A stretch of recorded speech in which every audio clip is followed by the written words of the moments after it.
Buenos días, chicos de Colegio Juan Pablo II, soy su profesora de Biología, quinto año. Vamos a comenzar con la clase característica de los seres vivos. Comenzamos. Antes de comenzar la clase tenemos que saber cuál es la definición de biología. ¿Qué es biología? Se denomina biología a la ciencia que evoca el estudio de los seres vivos desde el punto de vista de su origen, evolución, reproducción, etc. El estudio de esta se realiza a nivel atómico, molecular, celular y pluricelular. O sea, comenzamos el estudio de los seres vivos a partir de qué nivel, desde más pequeño, ¿verdad? Desde el nivel atómico, molecular, después comenzamos celular y pluricelular. Ahora, estos seres vivos pueden ser simples, están formados por una sola célula, como pueden ser en esta imagen los protozoarios o las bacterias, o pueden ser seres vivos que están formados por millones de células, como podrían ser los pluricelulares, que son los hongos, las algas, los animales, las plantas, ¿verdad? Continuamos. Definición de biología, ya vimos, los seres vivos también ya vimos que pueden ser unicelulares y pluricelulares. Continuamos, características de los seres vivos. Acá vamos a comenzar. Si hablamos de organización compleja, nos referimos a que vamos a comenzar de lo simple hasta lo complejo, ¿no? Se caracterizan por ir de lo simple a lo complejo, a partir del nivel celular. Es decir, los átomos y las moléculas se agrupan para crear células. O sea, el conjunto de células van a formar tejidos, ¿no? Pues si vamos de lo simple a lo complejo. Pero vamos a comenzar desde los átomos. El conjunto de átomos van a formar moléculas.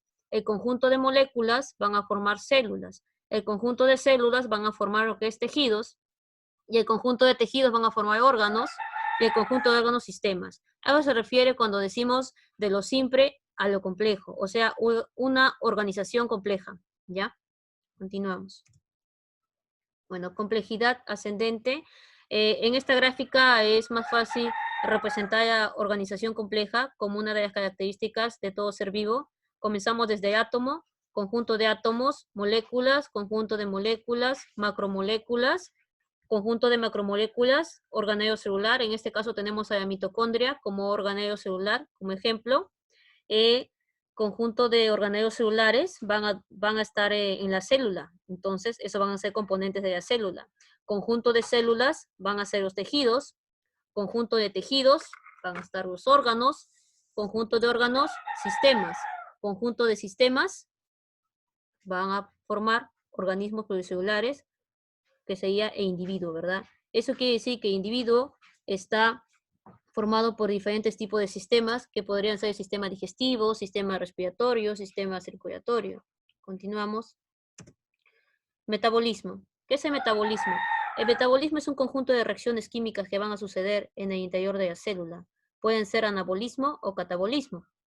Acá vemos el gráfico, hay una cadena de aminoácidos, el conjunto de aminoácidos van a formar proteínas, ¿no? Entonces, cuando hablamos de catabolismo, tú acuérdate, catabolismo es destrucción, quiere decir que este conjunto de aminoácidos que están en cadena se van a separar en pequeños aminoácidos, ¿verdad? Ya no van a ser una cadena, sino van a ser partes, aminoácidos separados, bolitas separadas, así como es en imagen.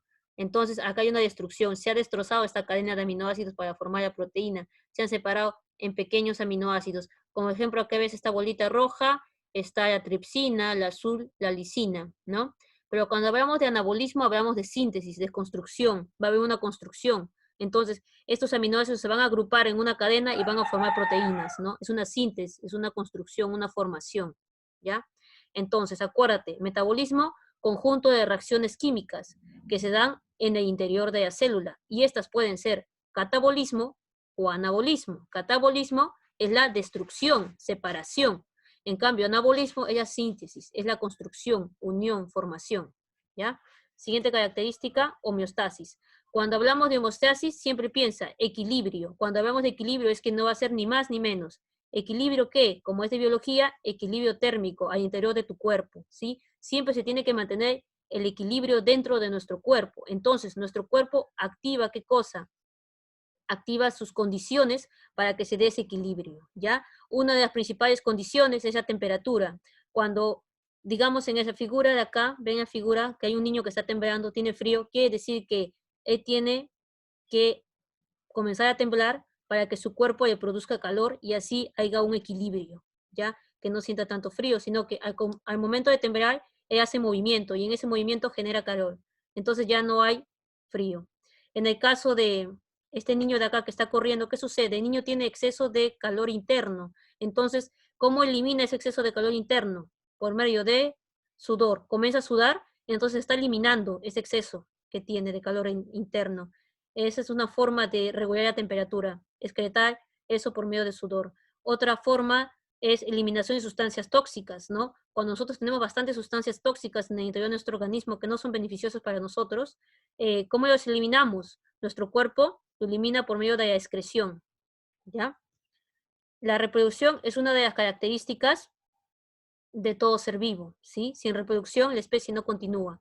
Entonces, la reproducción permite que el ser vivo deje descendencia, que no desaparezca la especie. La reproducción puede ser de dos tipos. Hay reproducción asexual, donde hay dos individuos, ¿ya? Y reproducción asexual, un solo individuo. Cuando hablamos de reproducción asexual, ya vamos a nuestro cuadro, hay un cuadro de características, tipo de reproducción asexual, nos dice, interviene un solo progenitor. O sea, quiere decir que solamente va a haber un papá, ¿sí? Un solo progenitor. En cambio, en la reproducción sexual intervienen dos progenitores. ¿Eso qué cosa quiere decir? Que va a haber mamá y papá, ¿sí? Ahora, reproducción asexual en la segunda nos dice, no existe diferenciación en las células sexuales o gametos. Ah, ya. Entonces, no hay diferenciación, ¿no? No existe diferenciación en células sexuales o gametos, ¿ya? Y en la reproducción sexual participan células sexuales o gametos que se forman dentro de los órganos reproductores. Ya, les voy a explicar esto. Cuando hablamos de células sexuales, nos referimos al espermatozoide y al óvulo, ¿sí? A eso también llamamos gametos, son sinónimos. Entonces, células sexuales es lo mismo que decir gametos, son sinónimos. Y es lo mismo que decir espermatozoide y óvulo. Ahora, dice que participan células sexuales o gametos que se forman dentro de los órganos reproductores. Claro, estos gametos se van a formar dentro de los órganos reproductores en la reproducción sexual, ¿sí? Vamos a la reproducción asexual. El tercero nos dice, los descendentes son idénticos al progenitor e idénticos entre sí. Claro, como existe un solo padre, un solo progenitor, el hijo va a ser idéntico al padre, ¿sí? En la reproducción asexual. Caso contrario que sucede en la reproducción sexual. Los descendientes, los hijos, son parecidos entre sí al progenitor, pero no son idénticos. Puede ser como en nuestro caso, nosotros nos parecemos ya sea al mamá o al papá, pero somos parecidos, pero no somos idénticos a ellos, ¿sí? A eso se refiere. Entonces aquí en este cuadro ves la diferencia entre la reproducción asexual y sexual, sus características, ¿verdad? Siguiente. Bueno, acá vemos una gráfica, en la gráfica vemos una estrella de mar, es un tipo de reproducción asexual. Esta estrella de mar ha perdido su pata, una de sus 5 patas, pierde por fragmentación. Entonces, ¿qué sucede? Este organismo tiene la peculiaridad de ¿qué? De regenerar sus partes cuando se pierde, ¿no? Esta estrella de mar tiene esa peculiaridad, ¿no? Este organismo se regenera. Entonces, y ese pedazo que salió de él, del adulto, se convierte en un nuevo individuo. Este fragmento, de este pedazo, surge una nueva estrella. Entonces, te vas a dar cuenta que el hijo va a ser igual al padre, en una reproducción asexual. Caso contrario que sucede en una reproducción sexual, en nuestros casos, ¿no? El papá y la mamá. El papá, le dijimos que su gameto sería espermatozoide, ¿no? Que son las células sexuales, ¿verdad? Sería el espermatozoide para el papá, ¿sí? Y para la mamá, su gameto, sus células sexuales serían los óvulos. Entonces se junta el espermatozoide y el óvulo y va a formar un nuevo descendiente, ¿sí? Acuérdate que en toda reproducción sexual va a ser papá 23 cromosomas, mamá 23 cromosomas. Entonces al final nosotros vamos a ir con 46 cromosomas. Si es que pasara algo en esta reproducción y no se diera 23 cromosomas, digamos que el papá da menor o mayor cantidad o la mamá mayor o menor cantidad, ya hay una alteración genética. Por eso que se ve estos casos de síndromes que suceden, ¿no? En los que es alteraciones genéticas dentro de cada individuo, cuando ves síndrome de Down, el síndrome de Turner, cosas así, ¿no? Ya más adelante vamos a explicar sobre genética también, de acuerdo con vamos avanzando nuestro curso. Siguiente diapositiva, irritabilidad. Es una característica más de todo ser vivo, la irritabilidad.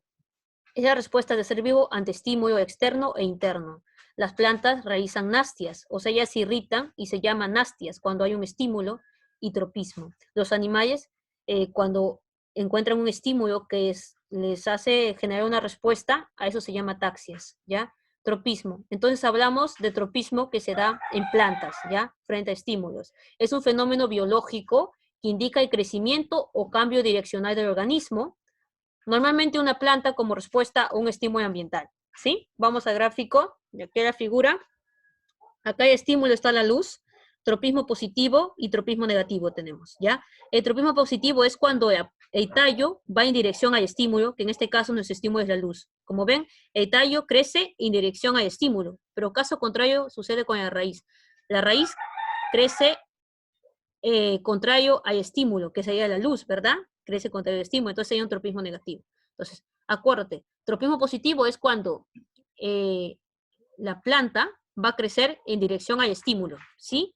Y tropismo negativo es cuando crece contrario al estímulo, ¿sí? Ahora, en el siguiente caso tenemos de estímulo de la gravedad. ¿Qué sucede? Hay dos tipos de tropismo negativo y tropismo positivo.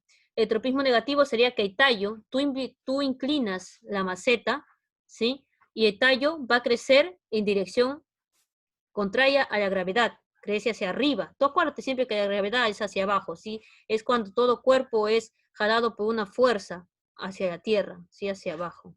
Entonces, en este caso, eh, el tallo va a comenzar a crecer hacia arriba, entonces está en contra de la gravedad. En cambio, la raíz crece hacia abajo, está a favor de la gravedad. Si está en contra de la gravedad, ¿qué tipo de tropismo es? Negativo. ¿Por qué? Porque la gravedad es el estímulo. Y cuando el organismo crece en contra del estímulo, es negativo. Si el organismo crece a favor del estímulo, es positivo. ¿Sí? En este caso, cuando hablamos de plantas, serían tropismos. Siguiente, estamos hablando de crecimiento o cambio direccional de un organismo. Eso sería en plantas, tropismo. El tropismo es un tipo de irritabilidad que se da en las plantas, en su crecimiento o cambio direccional. Ahora, acá tenemos otro tipo más que se da en las plantas de irritabilidad, se llaman astias. Son respuestas pasajeras que se van a dar de determinados órganos de vegetal. En este caso, determinados órganos se puede referir a las hojas, a las flores, ¿no? Frente a un estímulo de carácter externo y difuso, basada en procesos de crecimiento o en el cambio de turgencias o grupos de células que varían su volumen mediante control o entrada y salida de agua. Ya. Comenzamos con los ejemplos, que con los ejemplos más rápido se aprende. Tenemos aquí, la primera figura, tenemos a una flor amarilla, ¿ya? De noche y de día. De noche se cierran las flores y de día se abre, ¿verdad? Ahora, ¿qué sucede acá? Tenemos a una hoja compuesta, ¿sí? Es una hoja. En esta hoja vemos que si tú lo tocas, automáticamente la planta va a hacer una respuesta ante el estímulo que sería tu dedo, ¿verdad? En el momento de tocar, tú tocarlo, tú eres el estímulo, tu dedo. Entonces, aquí la planta automáticamente cierra sus hojas al reaccionar ante ese estímulo, ¿ya? Es un tipo de tropismo, que diga, es un tipo de irritabilidad de las plantas llamado nastias, que son respuestas pasajeras ante estímulos. Vamos con taxias, que se da en animales. Se denomina taxia o taxismo al movimiento o desplazamiento, orientado de un organismo o parte de él como respuesta a la percepción. Claro, ¿cómo perciben? Por medio de sentidos, ¿verdad? De un estímulo o gradiente de intensidad del mismo. Comenzamos. Entonces, hablamos de taxia. Continuamos, a ver. Acá vemos el estímulo que es el foco, ¿sí? El pececito está en dirección a la luz que emite el foco, ¿verdad? A la energía, ¿no? A la luz que emite el foco. En este caso, inclinamos el foco y el pececito también se va a inclinar a ese estímulo, ¿sí? A eso se refiere. Ahora, esto, taxia se llama en animales. Evolución. ¿Qué es evolución? Son cambios graduales de estructura y funcionamiento de los seres vivos. Entre las teorías evolutivas sobresale de Charles Darwin. Bueno, cuando hablamos de evolución nos referimos como el ancestro, desde el momento que tenemos un ancestro en común, nosotros vamos cambiando físicamente, ¿no? Toda nuestra estructura de nuestro cuerpo, ¿no? Nuestro cerebro, nuestra forma de caminar. Antes caminábamos así, agachados, ¿no? Pero comenzamos a caminar ya bípedos de 2 pies, ¿no? Antes caminaban 4, ahora son bípedos, más erguidos, más derechos, La estructura del cráneo también ven cómo va evolucionando conforme pasa el tiempo, y la estructura va evolucionando. Entonces, a eso se refiere con evolución. ¿Necesario que las especies evolucionen? Sí. ¿Por qué es necesario? Porque permite que estas especies puedan sobrevivir cuando hayan estos cambios abruptos de temperatura. Ellos ya se adaptan, ¿no? Como dice Charles Darwin, las especies mejor se adaptan, la especie más fuerte es la que sobrevive. En este caso, para ser especie más fuerte, hay que estar evolucionando, ¿no? Al momento de evolucionar ya dejas esos defectos, ¿no? Que no te permiten poder desplayarte o sobrevivir en el ambiente donde estés. Es necesario que el ser humano evolucione, así como muchas especies han evolucionado, ya sean mamíferos, ya sean diferentes especies que hemos visto durante la historia. Es necesario que se dé esta evolución para que la especie pueda perpetuar, pueda continuar, ¿no? Como todos estos tipos que hemos visto de características de los seres vivos. Es bueno que en el momento que estén revisando estas diapositivas, ¿sí? Pueden ponerle pausa y ustedes van a estar viendo cada una de las características. Yo voy a pedir ese trabajo, la tarea, que vayan que revisen y copien en su cuaderno cada una de las características y ustedes pongan un resumen de qué han entendido de cada diapositiva. Entonces así yo también me doy cuenta que ustedes están aprendiendo. Siguiente. Bueno, ya terminamos de ver las características de todo ser vivo. Antes de eso, vamos a hacer un pequeño repaso de características, ¿ya? Entonces, primera característica es la organización compleja. Cuando nosotros hablamos de organización compleja, nos referimos que vamos desde lo más pequeño hasta lo más extenso, ¿verdad? Ahora, átomos, moléculas, células, tejidos, organismos. Cuando hablamos de otra característica más sería, ¿qué cosa? El metabolismo. ¿Qué es el metabolismo? Es un conjunto de reacciones químicas, ¿sí? Conjunto de reacciones químicas que se van a dar. Y dentro del metabolismo, ¿qué encontramos? Anabolismo y catabolismo, ¿verdad? Anabolismo es construcción, catabolismo es destrucción. Otra característica de todo ser vivo, ¿qué sería? Ya hablamos de organización compleja, de metabolismo, homeostasis, equilibrio, acuérdate, homeostasis es el equilibrio interno que se busca en nuestro organismo. Para poder mantener el equilibrio interno, nuestro cuerpo hace una serie de funciones, ya sea sudar o temblar. Ahí estaban los ejemplos, ¿verdad? O también excretar sustancias tóxicas. Sería homeostasis, equilibrio. Otra característica, irritabilidad, ¿verdad? Los organismos tienen diferentes formas de irritarse de acuerdo a determinados estímulos que les pongamos, ya sean plantas, animales, ¿no? Irritabilidad. Y otra característica, ¿cuál es? Hemos hablado de irritabilidad. La reproducción, es muy importante la reproducción, porque ¿por qué es importante la reproducción? Porque permite que nuestra especie siga continuando. Si es que nuestra especie, si es que nosotros no nos reproducimos a una determinada edad, ¿no? Claro, no nos reproducimos, nuestra especie se va a extinguir, porque la generación va pasando y los jóvenes son los que van a perpetuar la especie y así sucesivamente. Sigue como una cadena para que la especie continúe. Mientras que hay reproducción, la especie continúa. Y otra característica es la evolución. Es necesario que se dé evolución. ¿Para qué?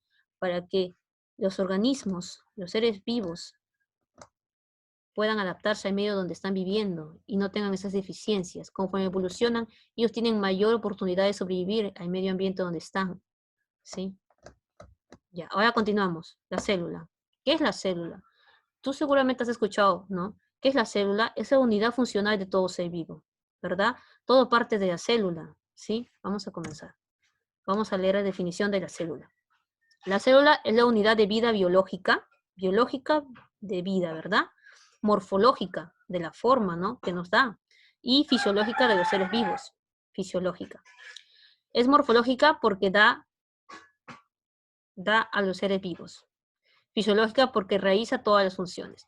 Morfológica porque da forma, ¿sí? A los seres vivos, forma. Fisiológica porque se refiere a las funciones, que cada célula tiene un determinado tipo de función, ¿sí?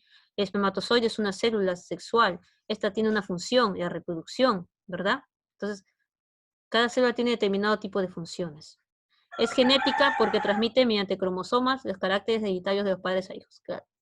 Cuando hablamos de genética, hablamos de ¿qué es un gen? Es una porción de ADN, ¿sí? Entonces, cuando nosotros transmitimos los caracteres, si hablamos de genética, transmitimos los caracteres hereditarios a nuestros hijos, lo hacemos por medio de cromosomas, ¿verdad? 23 de papá, 23 de la mamá. Bueno, aquí vemos una célula, ¿sí? Es una célula, hay más componentes, más partes de la célula, pero he puesto esta figura para que ustedes vean mm, más simple, se familiaricen, porque la célula tiene muchas partes y aprendérselas no es cuestión de 48 minutos o de 20 minutos, la cuestión es estar repasando siempre. Entonces, primero partimos de lo básico y poco a poco vamos subiendo a conocer más partes de la célula y qué funciones tienen, ¿no? Estas partes, cuáles son sus organelos, cómo funcionan, ¿sí? Entonces, no hay que correr, sino que hay que ir paso por paso y así nos familiarizamos con estas palabras. Cuando tú estudias biología, tienes que tratar de familiarizar las palabras con la realidad, ¿sí? Porque grabarte así a la fuerza no es bueno para ti, porque en el proceso te vas a olvidar. Es bueno que tú familiarices con tu vida cotidiana algunas palabras que son un poco complicadas, y ya conforme tú vas avanzando los temas, ya lo familiarizaste, ya te acuerdas, y poco a poco te acuerdas también la función, ¿no? Es idea de que tú te las ingenies también. Yo sé que es un poco difícil ver los términos, aunque estos términos son un poco más sencillos, hay otros términos mucho más extensos que es un poco difícil aprenderse los nombres, pero poco a poco. Partes de la célula. Bueno, acá tenemos las partes principales, el núcleo, como ves acá. Este es el núcleo, ¿sí? El núcleo. Acá vemos a una mitocondria. Acuérdate que una mitocondria siempre tiene sus crestas. Estas acá son sus crestas. Entonces, como su propio nombre dice, mitocondria, crestas mitocondriales, ¿sí? Acá está el núcleo, nucleolo. El citoplasma es como un líquido, piensa que es un huevo, ¿no? El huevo, la parte amarilla, el núcleo, la parte clara, sería el citoplasma, ¿no? Gelatinoso, ¿no? Citoplasma. Acá está la membrana celular, los ribosomas, que son muy importantes los ribosomas, la mitocondria, respiración celular, ribosomas, síntesis de proteínas, el citoplasma es donde están ahí nadando los organelos y distintos componentes que vamos a aprender más adelante, el núcleo y el núcleo, ¿sí? Continuamos. Células procariotas. Comenzamos con las células procariotas. Las células procariotas se caracterizan por no tener núcleo definido en su interior, mientras que las células eucariotas poseen un contenido nuclear dentro de una membrana. Bueno, acá hay una diferencia entre células procariotas y células eucariota. Como puedes ver, la célula eucariota es mucho más, tiene mucho más componentes, ¿no? Mucho más bonita, tiene mucho más componentes, es más evolucionada. En cambio, la célula procariota no. Entonces, vamos a ver, ¿ya? ¿Qué comparten? ¿Qué tienen en común en esta gráfica? Vemos una membrana plasmática, ¿verdad? El amarillo en la célula procariota es su membrana plasmática. Aquí, el celeste, su membrana plasmática. Vemos una envoltura nuclear. Claro, este núcleo tiene una envoltura que lo cubre, ¿sí? Caso contrario que no tiene la célula procariota. Tiene su material genético, acá la célula eucariota, pero su célula procariota, su material genético lo tiene, pero así libre. Tiene su citoplasma, ambos tienen citoplasma, ¿no? Es donde van a estar ahí los organelos, van a estar ahí flotando, ¿sí? Ese es su citoplasma, ¿sí? Ambos tienen que tener su citoplasma. Imagínate como un huevo, ¿no? La parte clara sería el citoplasma, y la parte amarilla sería la célula, y la cáscara sería la membrana plasmática.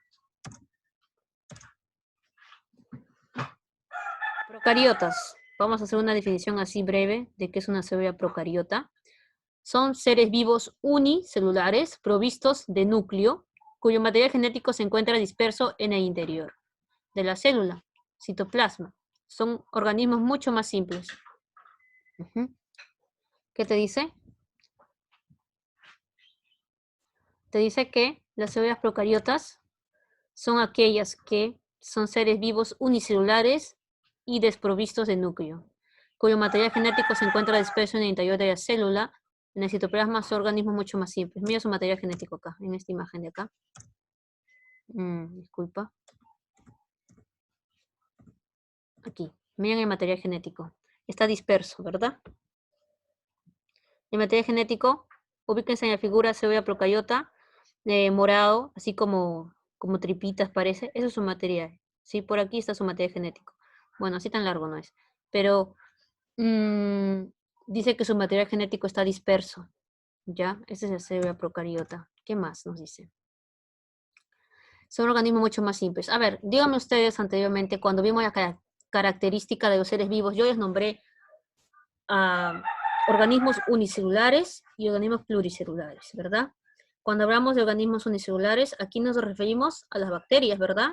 Que son procariotas. Quiere decir que estas bacterias son procariotas. Y también otros que son los protozoarios, ¿ya? Ahora vamos con la definición de células eucariotas. ¿Seres vivos unicelulares o pluricelulares? Ah, entonces pueden ser hongos. Los hongos son uni y pluri, cuyas células exhiben el núcleo definido, un núcleo definido ya, en donde se haya contenido su material genético. Constituyen un paso adelante en la especificidad de la vida. Respecto a las procariotas, permite un mayor rango de complejidad de la vida. Claro, a partir de los procariotas ya comienzan a salir, pues, ¿no? A individuos pluricelulares, ¿no? Nosotros tenemos células procariotas, individuos unicelulares que pueden ser las plantas, los hongos, ¿no? Pluricelulares, que diga, uni o pluri. Los hongos son uni, pluricelulares. Partes de la célula. Bueno, acá es un poco más extenso, tenemos que ir despacio para poder aprender las partes de la célula. Vamos a poner las imágenes. Listo. A ver, comenzamos. Membrana plasmática. Es una frontera biológica que delimita la célula. ¿Qué es una frontera? Es que va a delimitar un espacio. Digamos que esta es la célula. Aquí vemos la célula en la imagen. ¿Ya? Y ves dentro de todo el espacio naranja, adentro todo naranja, es el interior de la célula. Y si vemos hacia afuera, es el exterior, ¿verdad? Entonces tú ves que hay algo que contiene a toda esta célula. Eso se llama membrana plasmática. Es una frontera biológica que delimita la célula y distingue su interior del exterior. ¿Ves? Interior del exterior. Entre cuyas propiedades está de permitir el ingreso y salida de sustancias.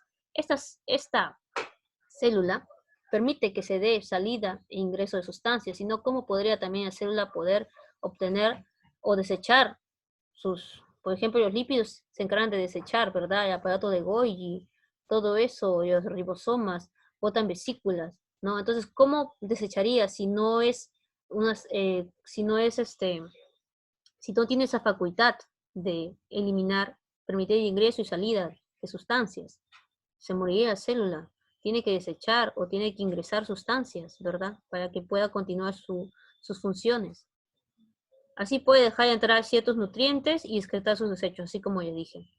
A ver, vamos con la pared celular. Citoplasma, la pared celular. Presente solo en las plantas y en los hongos, claro. La pared celular es un poco más gruesa, que presentan las plantas y los hongos. La membrana plasmática lo presentan en las células animales. La pared celular lo presentan las plantas y los hongos.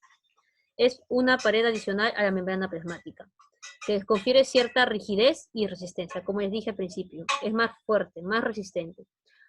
Y fabrica materiales resistentes como los polímeros. El núcleo es muy importante acá aprender. ¿Qué es el núcleo? Como se dijo, no está presente en todas las células, pero cuando lo está, contiene todo su material genético de la misma, el ADN. En el núcleo encontramos el ADN, el código genético, ¿verdad? El citoplasma. Ah, miren acá. Donde dicen núcleos, es el núcleo. El núcleo, ¿sí? El nucleolo, el amarillito es el nucleolo, el núcleo, nucleolo. Membrana nuclear, claro, el núcleo tiene que estar envuelto de una membrana, ¿sí? Para que no se mezcle, tiene su membrana nuclear, ¿sí? Acá vemos el citoplasma, que es lo que digo que es gelatinoso, donde encontramos organelas, ¿no? Están los cloroplastos, que son en las células vegetales, los cloroplastos. Encontramos las mitocondrias, que nos sirven para la digestión, ¿sí? Mitocondrias, respiración celular. Citoplasma se llama interior de la célula. Su cuerpo está formado por agua y otras sustancias. Le da caída a distintos organulos. Le da cabida. Claro, como ya digo, ahí van a estar flotando los distintas organelas. Vamos a ver las organelas para que vean cuáles son las organelas que estamos hablando, que están dentro del citoplasma, que están flotando en el citoplasma. Organelas o organulos. Estos son los órganos de la célula que desempeñan roles específicos. Vamos con las mitocondrias. Se ocupan de proveer energía a la célula. Lisosomas. Se ocupan de la digestión y aprovechamiento de los nutrientes. Acá está. La mitocondria es esta de acá. Mitocondria. Sí, mitocondria. Lisosomas. Ahorita vamos a buscar lisosomas, ¿ya? Ribosomas, aparato de Golgi, cromatina, lisosomas. Aquí está, este es un lisosoma. Se ocupan de la digestión y el aprovechamiento de nutrientes. Claro, lisosomas es digestión celular, mitocondrias es respiración celular. Cloroplastos. Los cloroplastos son verdes. Vamos a buscar cloroplastos. Los cloroplastos únicos en plantas. ¿Por qué son verdes? Porque están en plantas. Albergan la clorofila, que es la clorofila. La clorofila es un pigmento que permite que la planta sea de color verde. Indispensable para la fotosíntesis, ¿sí? Entonces estamos viendo los organelos, mitocondrias, lisosomas, cloroplastos, ¿sí? Mitocondrias proveen energía. Lisosomas, digestión y aprovechamiento de nutrientes. Cloroplastos, único en plantas, albergan la clorofila, indispensable para la fotosíntesis. Fotosíntesis, más adelante vamos a hablar de este ciclo llamado fotosíntesis. Es un ciclo muy, muy importante que tenemos que saber todos desde el nivel, digamos, desde primero y secundaria hasta el quinto y ciclo superior. Es muy importante. Todo lo que estamos hablando aquí es la base para que tú puedas entender cómo funciona la vida en nuestro organismo, en los seres vivos. Los ribosomas se ocupan de la síntesis de proteínas, claro. Síntesis de proteínas, formación de proteínas. Proceso necesario para el crecimiento y reproducción celular. Esa es la síntesis de proteínas. ¿Se acuerdan cuando hablábamos de síntesis? Hablábamos de anabolismo, ¿verdad? En lo que son reacciones químicas, metabolismo, anabolismo, construcción, síntesis, formación, y decía en la diapositiva anterior. ¿Sí? Acá los ribosomas se ocupan de la síntesis de las proteínas, proceso necesario para el crecimiento y reproducción celular. Los flagelos. Cuando hablamos de flagelos, imagínate una colita. El espermatozoide tiene cabeza y tiene colita. Ese es un flagelo, ¿sí? Ciertas células poseen estos organulos usados para impulsarse en el medio ambiente, típicos de los seres unicelulares o células móviles como los espermatozoides. Así como el novel espermatozoide tiene su flagelo, que le permite desplazarse. Cuando ingresa el espermatozoide se desplaza, ¿no? Para poder fecundar el óvulo. Entonces, ese flagelo les permite poder desplazarse, movilidad. Eso es el flagelo. Entonces vamos a hacer un repaso de nuevo. Mitocondrias se ocupan de proveer la energía celular. Lisosomas ocupan la digestión y aprovechamiento de los nutrientes. Cloroplastos únicos de las plantas, albergan clorofila. Cloroplastos, acuérdate. Plantas, ¿sí? En las células animales no hay cloroplastos. En las células vegetales sí, porque le da ese color, esa pigmentación, la clorofila. Le da esa pigmentación de ese color verde a las hojas, al tallo, a las plantas. ¿Sí? Ribosomas, síntesis de proteínas, proceso necesario para el crecimiento y la reproducción de las células. Flagelos son células que permiten, ¿no? Son ciertas células, en ciertas células están presentes, no en todas, ¿sí? Les permiten ¿qué cosa? Luego, moverse, desplazarse, para poder cumplir su función. Todo organismo tiene sus componentes y cada componente tiene una función específica en el organismo para poder realizar esta función, una finalidad. Bueno, eso sería todo. Chicos, les voy a dejar un Word en el grupo de WhatsApp. Ahí también van a ver las tareas y ahí me mandan el archivo ya completado, las tareas para yo poder revisar.